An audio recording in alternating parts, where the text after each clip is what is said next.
Hello everyone, എല്ലാവർക്കും നമസ്കാരം. അപ്പോൾ നമ്മുടെ ഇന്നത്തെ ക്ലാസ്സിലേക്ക് എല്ലാവർക്കും സ്വാഗതം. ഇന്ന് എടുക്കാൻ പോകുന്നത് ഉത്തര മഹാസമതലമാണ്. ഓക്കെ, നമ്മൾ എന്തൊക്കെയാണ് പഠിച്ചത്? ഉത്തരപർവ്വത മേഖല പഠിച്ചു അല്ലെ. ഇന്ത്യയുടെ ഭൂപ്രകൃതി വിഭാഗങ്ങൾ 4ആയിട്ട് തരംതിരിച്ചിട്ടുണ്ട് എന്ന് പറഞ്ഞിട്ടുണ്ട്.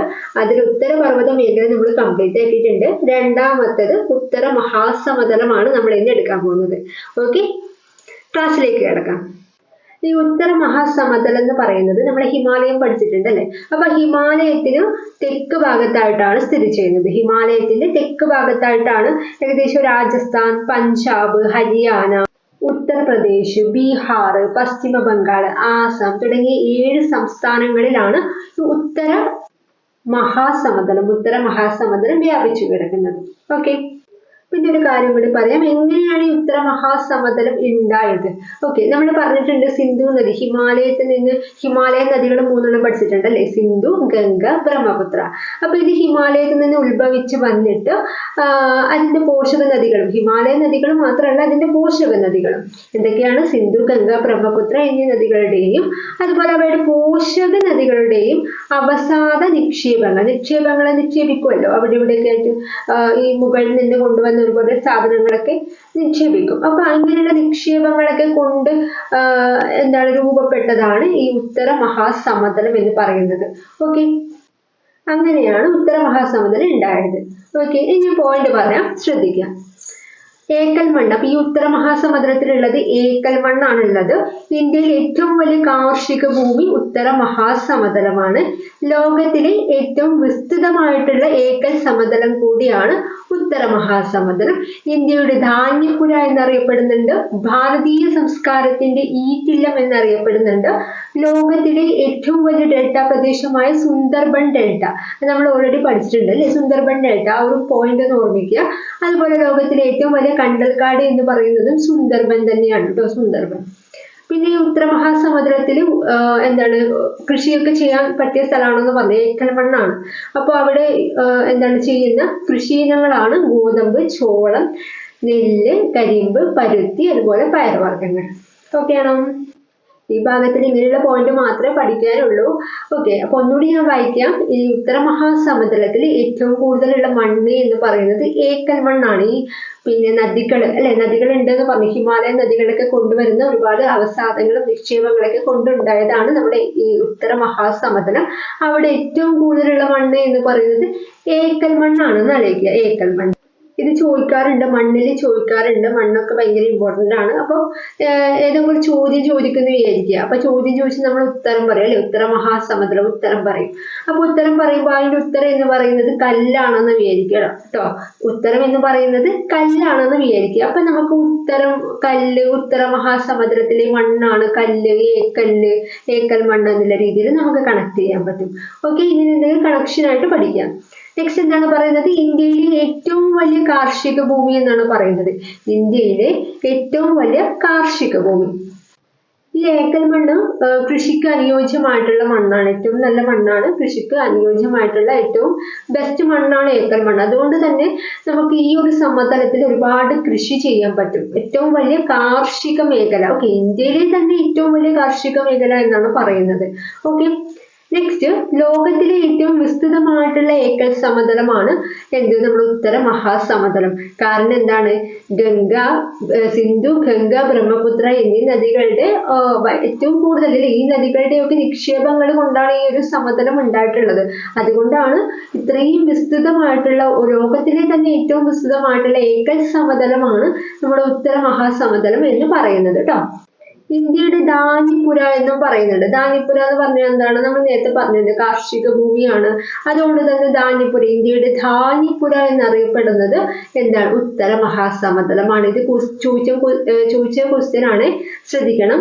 ഇന്ത്യയുടെ ധാന്യപ്പുര എന്നറിയപ്പെടുന്നത് ഉത്തര മഹാസമതലമാണ്. ഉത്തര മഹാസമതലം.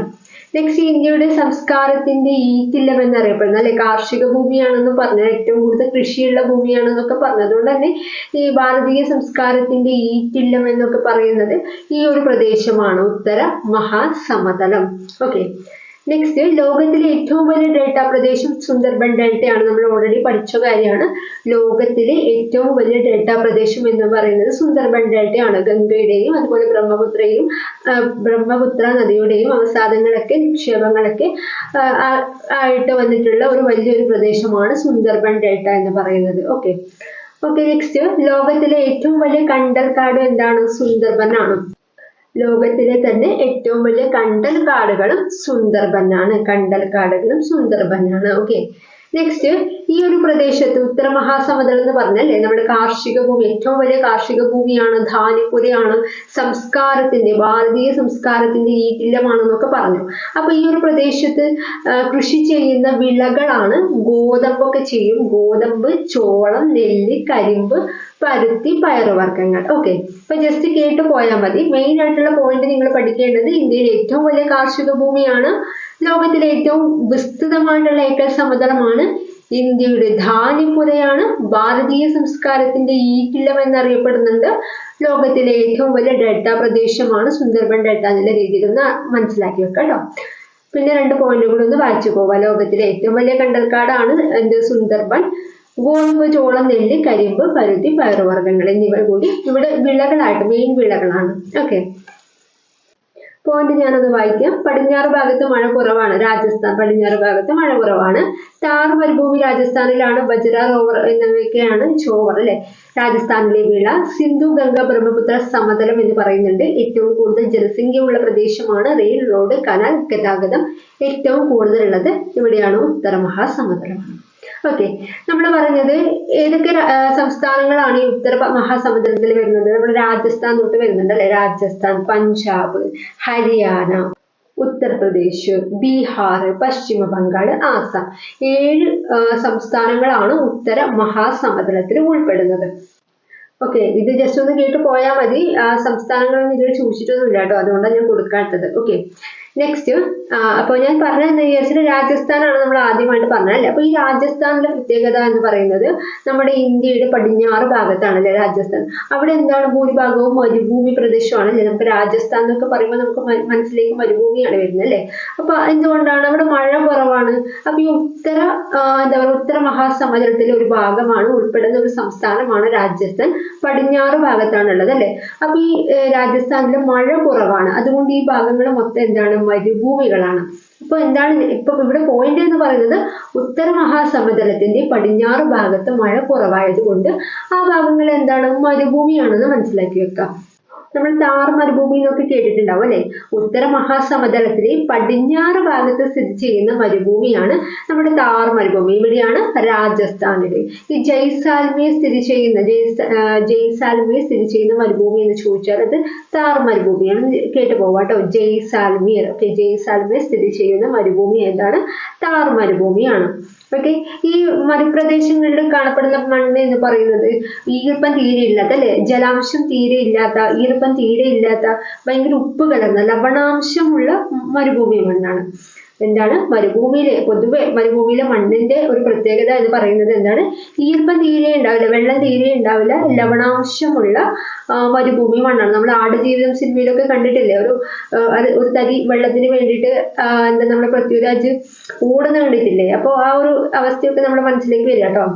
മരുഭൂമിയിലെ മണ്ണ് എന്താണ്? ജലാംശമില്ലാത്ത, ഉപ്പ് അംശമില്ല, ലവണാംശമുള്ള മരുഭൂമിയിലെ മണ്ണാണ്. ഓക്കെ, നെക്സ്റ്റ്, ഈ ഭാഗങ്ങളിൽ കൃഷി ചെയ്യാറുണ്ട്. കാരണം അവിടെയും താമസിക്കുന്ന ആൾക്കാരുണ്ടല്ലോ. അപ്പൊ അവിടെ കൃഷി ചെയ്യുന്നത് ബജ്റ, ജോവർ തുടങ്ങിയ വിളകളാണ്. രാജസ്ഥാനിലെ പ്രധാന വിള. ഈ വിളകളുടെ പ്രത്യേകത എന്ന് പറയുന്നത് ഈ വിളകൾക്ക് വെള്ളം ആവശ്യമില്ല, വളരെ കുറച്ച് വെള്ളം മാത്രം മതി. ഓക്കെ, അപ്പൊ വെള്ളം തീരെ ആവശ്യമില്ലാത്ത വിളകളാണ് ബജ്റ, ജോവർ. ഇവയാണ് നമ്മുടെ മഹാരാഷ്ട്രയിലെന്താണ്? രാജസ്ഥാനിലല്ലേ. രാജസ്ഥാൻ പോലുള്ള മരുഭൂമി പ്രദേശങ്ങളിൽ കൂടുതലായിട്ടും കാണപ്പെടുന്ന വിളകൾ എന്ന് പറയുന്നത് ബജ്റയും ജോവറുമാണ്. ഓക്കെ ആണോ? അതുപോലെ ഈ മരുഭൂമി പ്രദേശങ്ങളിൽ കൂടുതലായിട്ടും കാണുന്നത് മുൾച്ചെടികളും കുറ്റിക്കാടുകളൊക്കെയാണ്. മുൾച്ചെടികൾ നമ്മൾ ആടുജീവിതം സിനിമ കണ്ടവരാണെങ്കിൽ മനസ്സിലാവും അല്ലെ. മുൾച്ചെടികൾ, കുറ്റിക്കാടുകളൊക്കെയാണ് ഇവിടെ കൂടുതലായിട്ട് ഉണ്ടാവുന്നത്. ഓക്കെ, ജലാംശം കുറവ് മാത്രം വേണ്ടി വരുന്നവ. നെക്സ്റ്റ് സിന്ധു ഗംഗ ബ്രഹ്മപുത്ര സമതലം എന്ന് പറയുന്നത് എന്താണ്? നമ്മുടെ ഉത്തര മഹാസമതലമാണ്. സിന്ധു ഗംഗ ബ്രഹ്മപുത്ര. എന്തുകൊണ്ടാണ് സിന്ധു നദി, ഗംഗ നദി, ബ്രഹ്മപുത്ര നദി, ഈ നദികളൊക്കെ കൊണ്ടുവരുന്ന അവസാദ നിക്ഷേപങ്ങൾ കൊണ്ടാണ് ആ ഒരു സമതലം രൂപപ്പെട്ടത് നമ്മൾ ആദ്യമേ പറഞ്ഞിട്ടുണ്ട്. അപ്പൊ അതുകൊണ്ട് തന്നെ നമ്മുടെ ഉത്തര മഹാസമതലത്തിന് എന്ത് എന്നും കൂടി അറിയപ്പെടും? സിന്ധു ഗംഗ ബ്രഹ്മപുത്ര സമതലം എന്നും കൂടി പറയപ്പെടുന്നുണ്ട്. ഓക്കെ, ഏറ്റവും കൂടുതൽ ജനസംഖ്യയുള്ള പ്രദേശമാണ്. ഓക്കെ, അതെന്തുകൊണ്ടാണ് ഏറ്റവും കൂടുതൽ ജനസംഖ്യയുള്ള പ്രദേശം എന്ന് പറയുന്നത്? നമ്മൾ ഓൾറെഡി പറഞ്ഞിട്ടുണ്ട് ആദ്യത്തെ പോയിന്റ് അല്ലെ, ഇന്ത്യയിലെ ഏറ്റവും വലിയ കാർഷിക ഭൂമിയാണ്. അതുപോലെ ഏറ്റവും വിസ്തൃതമായിട്ടുള്ള ഏക്കൽ സമതലം, അതുകൊണ്ട് ഇഷ്ടംപോലെ ഏക്കലാണ് അല്ലെ, ഏക്കൽ മണ്ണാണ്, ഇഷ്ടംപോലെ നമുക്ക് കൃഷി ചെയ്യാൻ പറ്റും. ധാന്യപ്പുറയാണ്, ഭക്ഷണമുള്ള സ്ഥലത്തല്ലേ മനുഷ്യന്മാരുണ്ടാവുക. അപ്പോൾ ഇതൊക്കെ കൊണ്ടാണ് ഏറ്റവും കൂടുതൽ ആൾക്കാർ എന്താ ചെയ്യുന്നത്, അവിടെ വസിക്കുന്നത്. ഉത്തര മഹാസമതലത്തിലാണ് ഇന്ത്യയിൽ തന്നെ ഏറ്റവും കൂടുതൽ ജനസംഖ്യ വസിക്കുന്ന സ്ഥലം എന്ന് പറയുന്നത്, തിങ്ങിപ്പാർക്കുന്ന സ്ഥലം എന്ന് പറയുന്നത് ഉത്തര മഹാസമതലമാണ്. നമുക്കറിയാം ഏറ്റവും കൂടുതൽ ജനസംഖ്യ ഉള്ളത് എവിടെയാണ്? ഉത്തർപ്രദേശിലാണല്ലോ, അറിയാതെ ഉത്തർപ്രദേശ്. അപ്പൊ എന്തുകൊണ്ടാണ്? ഈ ഒരു സംഭവം കൊണ്ടാണ്, ഉത്തര മഹാസമതലത്തിലെ പ്രത്യേകതകൾ കൊണ്ടാണ് ഏറ്റവും കൂടുതൽ ആൾക്കാർ ആ ഒരു ഭാഗത്ത് വന്നിട്ടുള്ളത്. പിന്നെ മറ്റൊരു പോയിന്റും കൂടി പറയുന്നുണ്ട്. എന്താണ്? റോഡ്, റെയിൽ, കനാൽ ഗതാഗതവും ഏറ്റവും കൂടുതലാണ്. ഓക്കെ, മനുഷ്യന്മാർക്ക് ഇതുപോലെ ഭക്ഷണം വേണം, പിന്നെ അത്യാവശ്യ എന്താണ് ട്രാൻസ്പോർട്ടേഷൻ, റെയിലുണ്ട് അല്ലെ, റോഡ്, കനാൽ, ഗതാഗതം അല്ലെ, തുടങ്ങിയ ഗതാഗതങ്ങളൊക്കെ ഏറ്റവും കൂടുതൽ ഉള്ളത് എന്ന് പറയുന്നത് ഉത്തര മഹാസമുദ്രത്തിലാണ്. അതുകൊണ്ട് തന്നെ എന്താണ് ഏറ്റവും കൂടുതൽ ജനസംഖ്യ ആശ്രയിക്കുന്നത് എവിടെയാണ്? ഉത്തര മഹാസമുദ്രത്തിലാണ്, വസിക്കുന്നത് അവിടെ തന്നെയാണ്. ഓക്കെ, അപ്പൊ ഇത്രയും പറഞ്ഞ പോയിന്റ്സ് ഞാൻ ഒന്നുകൂടി വായിക്കാം. ഉത്തര മഹാസമുദ്രമാണ് നമ്മൾ പറഞ്ഞിട്ടുള്ളത്. ഏക്കൽ മണ്ണ് എന്ന് പറഞ്ഞു, ഇന്ത്യയിലെ ഏറ്റവും വലിയ കാർഷിക ഭൂമി, ലോകത്തിലെ ഏറ്റവും വിസ്തൃതമായിട്ടുള്ള ഏക്കൽ സമുദ്രം, ഇന്ത്യയുടെ ധാന്യപ്പുര, ഭാരതീയ സംസ്കാരത്തിന്റെ ഈറ്റില്ലം, ലോകത്തിലെ ഏറ്റവും വലിയ ഡെൽറ്റ പ്രദേശമാണ് സുന്ദർബൻ ഡെൽറ്റ, ലോകത്തിലെ ഏറ്റവും വലിയ കണ്ടൽക്കാട് സുന്ദർബനാണ്. ഗോതമ്പ്, ചോളം, നെല്ല്, കരിമ്പ്, പരുത്തി, പയറുവർഗ്ഗങ്ങൾ എന്നിവയൊക്കെയാണ് ഇവിടുത്തെ മെയിൻ വിളകൾ. പടിഞ്ഞാറ് ഭാഗത്ത് മഴ കുറവാണ്. രാജസ്ഥാനിൽ താർ മരുഭൂമി സ്ഥിതി ചെയ്യുന്നത് രാജസ്ഥാനിലാണ്. ബജ്റ, ചോവർ രാജസ്ഥാനിലെ മെയിൻ വിളകളാണ്. സിന്ധു ഗംഗ ബ്രഹ്മപുത്ര സമതലം എന്നും അറിയപ്പെടുന്നുണ്ട്. ഏറ്റവും കൂടുതൽ ജനസംഖ്യ ഉള്ള പ്രദേശമാണ്. അതുപോലെ റെയിൽ, റോഡ്, കനാൽ ഗതാഗതം ഏറ്റവും കൂടുതൽ ഉള്ളതും എവിടെയാണ്? ഉത്തര മഹാസമുദ്രത്തിലാണ്. ഓക്കെ, ഇനി നെക്സ്റ്റ് നമുക്ക് പോവാം. നമ്മുടെ ഉത്തര മഹാസമതലം പ്രധാനപ്പെട്ട 4 ഭൂപ്രദേശങ്ങളായിട്ട് തിരിച്ചിട്ടുണ്ട്. ഉത്തര മഹാസമതലത്തിലെ പ്രധാനപ്പെട്ട 4 ഭൂപ്രദേശങ്ങളാണ് നമ്മൾ പറയാൻ പോകുന്നത്. എന്തൊക്കെയാണ്? ബാബർ, ടെറായി, ബങ്കർ, ഖാദർ. അപ്പൊ ഈ ഭാഗത്ത് നിന്ന് സ്ഥിരം ചോദ്യങ്ങൾ ചോദിക്കാറുണ്ട്.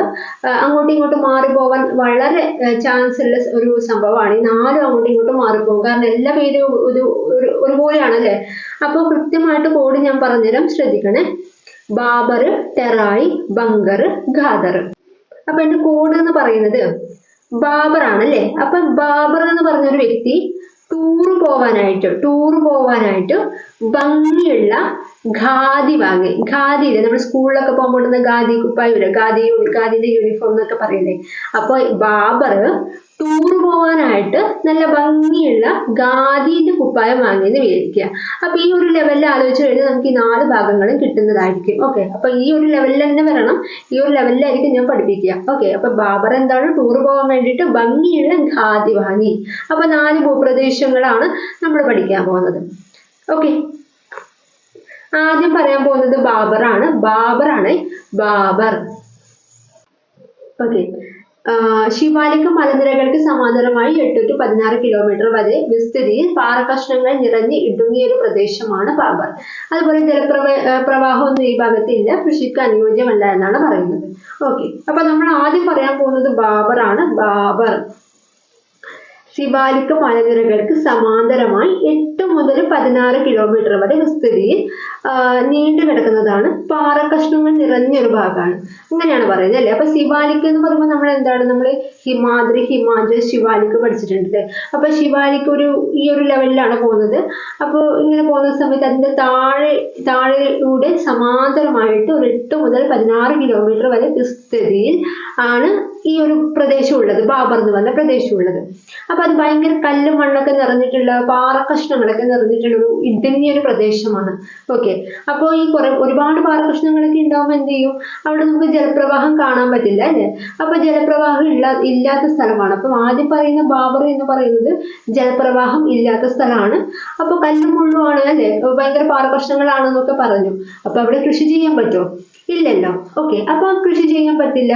അപ്പൊ എന്താണ്, ജലപ്രവാഹവും ഇല്ല, ജലവും ഇല്ല, അപ്പൊ കൃഷിയും ചെയ്യാൻ പറ്റില്ല. അപ്പൊ ഒന്നിനും കൊള്ളാത്തൊരു സ്ഥലമാണെന്നുള്ള രീതിയിൽ മനസ്സിലാക്കി വെക്കുക. ഓക്കെ, അപ്പൊ എന്താണ് ബാബറാണ് പറഞ്ഞത്, ശിവാലിക് മലനിരകൾ അല്ലെ, ഹിമാദ്രി, ഹിമാചൽ, ശിവാലിക്. അപ്പൊ ഈ ശിവാലിക്കിന്റെ തൊട്ട് താഴെ സമാന്തരമായിട്ട് അതിനോട് അത് പോകുന്നതിന് കണക്കായിട്ട് 8 മുതൽ 16 കിലോമീറ്റർ വരെ വിസ്തൃതിയിൽ പാറക്കഷ്ണങ്ങൾ നിറഞ്ഞ് പാറക്കഷ്ണങ്ങളോട് കൂടിയ സ്ഥലമാണ്. അപ്പൊ അതുകൊണ്ട് തന്നെ അവിടെ കൃഷിക്ക് ചെയ്യാൻ പറ്റില്ല, കൃഷി ചെയ്യാൻ പറ്റില്ല, വെള്ളവും ഇല്ല എന്നുള്ള രീതിയിൽ ആലോചിക്കുക കേട്ടോ, ജലപ്രവാഹവും ഇല്ല. സിമ്പിൾ ആയിട്ട് ആലോചിച്ചാൽ മതി. നെക്സ്റ്റ് ടെറായി ആണ് പറഞ്ഞത് അല്ലെ, നമ്മുടെ ബാബർ ടൂർ പോകാനായിട്ടാണെന്ന് പറഞ്ഞത്. അപ്പൊ ടെറായി ആണ് രണ്ടാമത്തെ ഭാഗം. രണ്ടാമത്തെ ഭാഗത്തിലേക്ക് വരുന്ന സമയത്ത് ജലമൊക്കെ വന്നു അല്ലെ, അല്പം ജലമൊക്കെ ദൃശ്യമാവാൻ തുടങ്ങി, ജലപ്രവാഹം ദൃശ്യമാകുന്നു. ബാബറിന് തെക്കായിട്ടാണ്, അപ്പൊ നമ്മൾ ആദ്യം പറഞ്ഞ ബാബറിന് തെക്കായിട്ടാണ് ടെറായി വരുന്നത്, സമാന്തരമായിട്ട് കാണപ്പെടുന്ന പ്രദേശം. വെള്ളം ഉണ്ടെന്ന് പറഞ്ഞല്ലേ, ജലപ്രവാഹം ദൃശ്യമാകുന്നു. അപ്പൊ ജലപ്രവാഹം ഉണ്ടാകുന്ന സമയത്ത് എന്താണ്, നമ്മളിപ്പോ ടൂറിനൊക്കെ പോകുമ്പോൾ ജലമൊക്കെ എടുത്തിട്ടല്ലേ പോവുക, വെള്ളമൊക്കെ എടുത്തിട്ടാണല്ലോ പോവുക. അപ്പൊ അതുമായിട്ട് കണക്ട് ചെയ്യാം കേട്ടോ. അപ്പം ജലപ്രവാഹം ഉള്ള സ്ഥലമാണ് ടെറായി. നമ്മൾ ടൂറിനൊക്കെ പോകുമ്പോൾ ജലമൊക്കെ എടുത്തിട്ടാണ് പോവുക, വെള്ളം കുടിക്കാൻ വെള്ളമൊക്കെ എടുത്തിട്ടാണ് പോവുക എന്നുള്ള രീതിയിൽ കണക്ട് ചെയ്ത് കഴിഞ്ഞാൽ ടെറായിലാണ് ജലപ്രവാഹം ദൃശ്യമാകുന്നത് എന്ന് മനസ്സിലാക്കാം. അപ്പൊ ഈ ടെറായി എന്ന് പറയുമ്പോൾ അവിടെ എന്താണ് പറയുന്നത്, സസ്യജാലങ്ങൾ തഴച്ചു വളരുന്ന പ്രദേശമാണ്. അപ്പൊ വെള്ളമുണ്ട്, വെള്ളം ഉണ്ടാകുന്ന സമയത്ത് സസ്യജാലങ്ങൾ വളരുമല്ലോ. അപ്പൊ അങ്ങനെ കണക്ട് ചെയ്യുക, സസ്യജാലങ്ങൾ തഴച്ചു വളരുന്ന പ്രദേശമാണ് എന്ത്, ടെറായി. നെക്സ്റ്റ് ദൂധ്വ നാഷണൽ പാർക്ക് സ്ഥിതി ചെയ്യുന്നത് ഉത്തർപ്രദേശാണ്. അപ്പൊ ആ ഒരു ഭാഗത്താണ് ഈ ടെറായി സ്ഥിതി ചെയ്യുന്നത്. ദൂധ്വ നാഷണൽ പാർക്ക് എവിടെയാണ്, ഉത്തർപ്രദേശും. അപ്പൊ വളരെ സിമ്പിൾ ആയിട്ട് നമുക്ക് പഠിക്കാൻ പറ്റുന്നതേ ഉള്ളൂ. ഞാൻ ഒന്നുകൂടി പറയാം, ബാബർ എന്ന് പറയുന്ന സ്ഥലം അല്ലെ, ബാബർ ആണ് പറയുന്നത്. ബാബർ എന്ന് പറയുന്നത് എന്താണ്, പാറക്കഷ്ണങ്ങളുള്ള അല്ലെ, ബാബർ എന്ന് പറയുന്ന ഒരു വ്യക്തി, നമുക്ക് ബാബർ രാജാവിനെ അറിയാലോ, പണ്ടത്തെ യുദ്ധമൊക്കെ നടത്തിയ. ഓക്കെ, മുഗൾ രാജാക്കന്മാരൊക്കെ നമ്മൾ പഠിച്ചിട്ടുണ്ടല്ലോ. അപ്പൊ അതിൽ ബാബറുമായിട്ടൊന്ന് കണക്ട് ചെയ്യുക. ഈ ബാബർ ഭയങ്കര പാറ പോലെ ഉറച്ചൊരു വ്യക്തിയാണെന്നുള്ള രീതിയിൽ കണക്ട് ചെയ്ത് കഴിഞ്ഞാൽ നമുക്ക് പാറക്കഷ്ണങ്ങൾ നിറഞ്ഞ് ഇടുങ്ങിയ ഒരു പ്രദേശമാണെന്ന് മനസ്സിലാക്കാം. അപ്പോ പാറക്കഷ്ണങ്ങളാണല്ലോ, അപ്പൊ നമുക്ക് സ്വാഭാവികമായിട്ട് അവിടെ ജലമൊന്നും ഉണ്ടാവില്ല, ജലം ഇല്ലെങ്കിൽ അവിടെ കൃഷിയും ഇല്ല എന്നുള്ള രീതിയിൽ കണക്ട് ചെയ്യുക. അങ്ങനെയാകുമ്പോൾ നമുക്ക് ബാബറുമായിട്ട് കണക്ട് ചെയ്യാൻ പറ്റും, എല്ലാ കാര്യങ്ങളും നമുക്ക് കിട്ടും. നെക്സ്റ്റ് ടെറായി ആണ് പറയുന്നത്, ബാബറിന് തൊട്ട് താഴെയുള്ള ഭാഗമാണ്.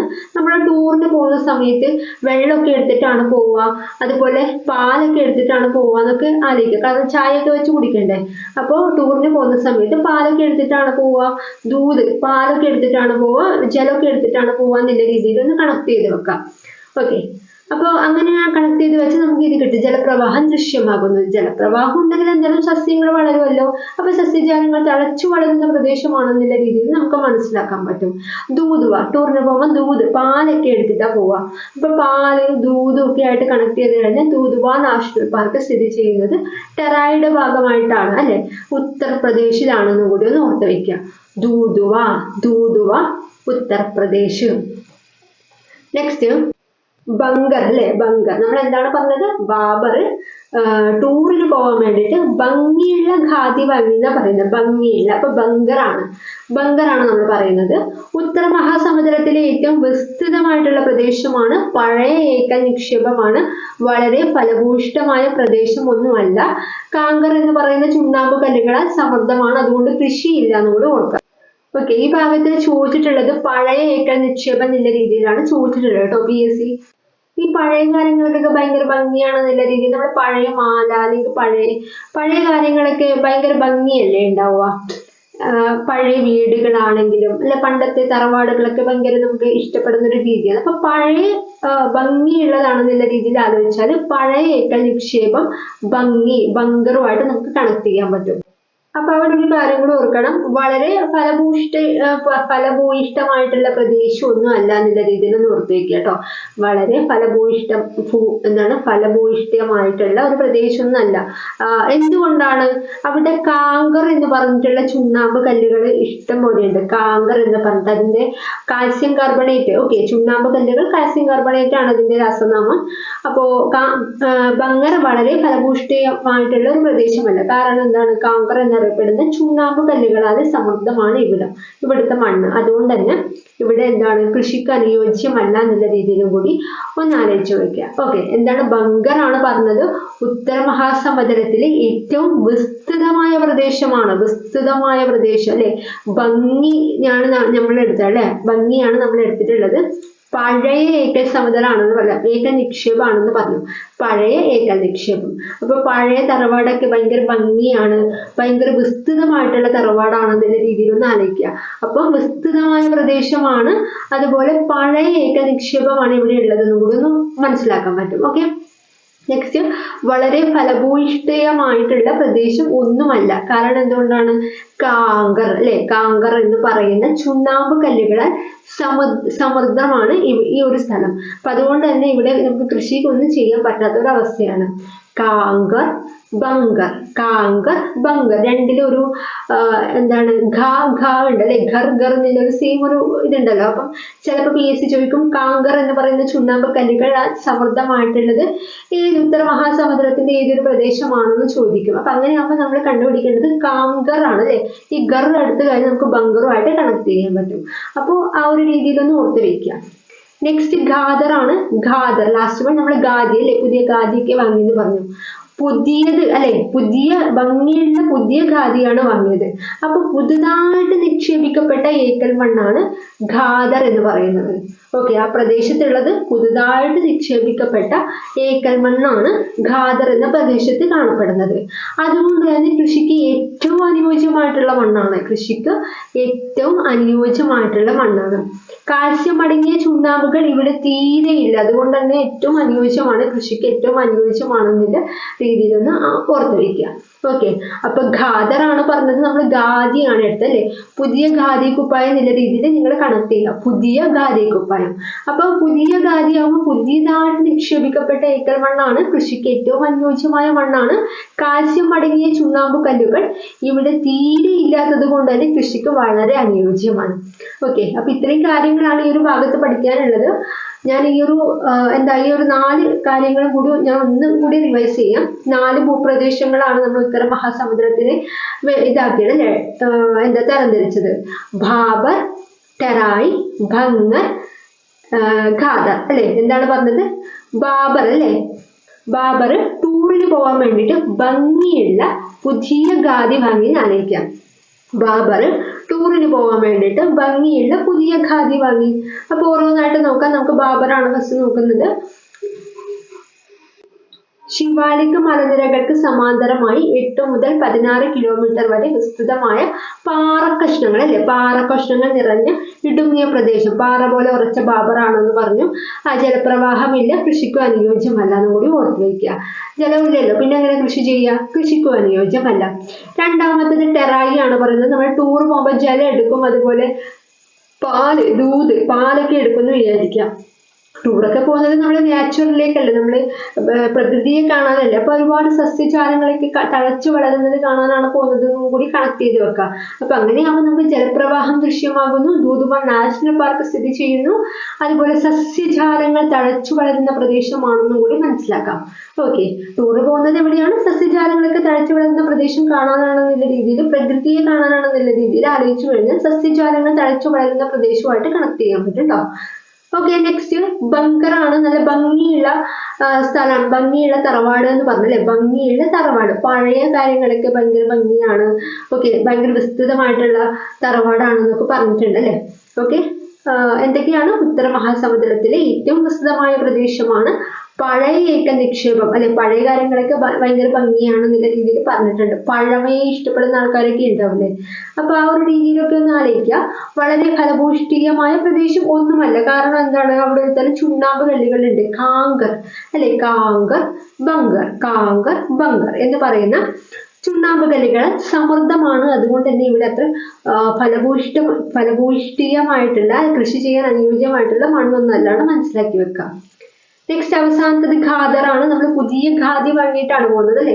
പുതിയ ഖാദി, പുതുതായി നിക്ഷേപിക്കപ്പെട്ട ഏക്കൽ മണ്ണാണ്. കൃഷിക്ക് ഏറ്റവും അനുയോജ്യമായ മണ്ണാണ്. കൃഷിക്ക് ഏറ്റവും അനുയോജ്യ മണ്ണാണ് നമ്മളിപ്പോ ലാസ്റ്റ് പറയാൻ പോകുന്ന ഖാദർ. ഓക്കെ. നെക്സ്റ്റ് കാൽസ്യം അടങ്ങിയ ചുണ്ണാമ്പ് കല്ലുകൾ ഇവിടെ തീരെയില്ല, അതുകൊണ്ട് കൃഷിക്ക് അനുയോജ്യമാണ്. ഓക്കെ. അപ്പൊ ഇത്രയും കാര്യങ്ങൾ മാത്രമാണ് നമ്മൾ ഉത്തര മഹാസമുദ്രം ഏകദേശം ഈ ഭാഗം മാത്രം നിങ്ങൾ പഠിച്ചു പോയാൽ മതി, വേറെ ഒന്നും ഇതിൽ നിന്ന് ചോദിക്കാനില്ല. ഓക്കെ. അപ്പൊ ആദ്യത്തെ പോയിന്റിൽ ഈ ധാന്യപുര, ഇന്ത്യയുടെ ധാന്യപുര ഭാരതീയ സംസ്കാരത്തിന്റെ ഈറ്റില്ലമാണ്, ലോകത്തിലെ ഏറ്റവും വിശദമായ ഏക്കൽ മണ്ണ്. ഈ ഒരു കുറച്ച് പോയിന്റുകൾ ഒന്ന് മനസ്സിലാക്കി വയ്ക്കുക കേട്ടോ. ഓക്കെ. അപ്പൊ ഇന്നത്തെ ക്ലാസ് ഇത്രയേ ഉള്ളൂ. ഇതിന്റെ എക്സാം ഉണ്ടാവും, രാത്രി ഉണ്ടാവും കേട്ടോ എക്സാം. ഓക്കെ. ഞാൻ ഗ്രൂപ്പിലേക്ക് ക്വസ്റ്റ്യൻ ഇടാം. എല്ലാവരും നന്നായിട്ട് പഠിക്കുക കേട്ടോ. Bye bye.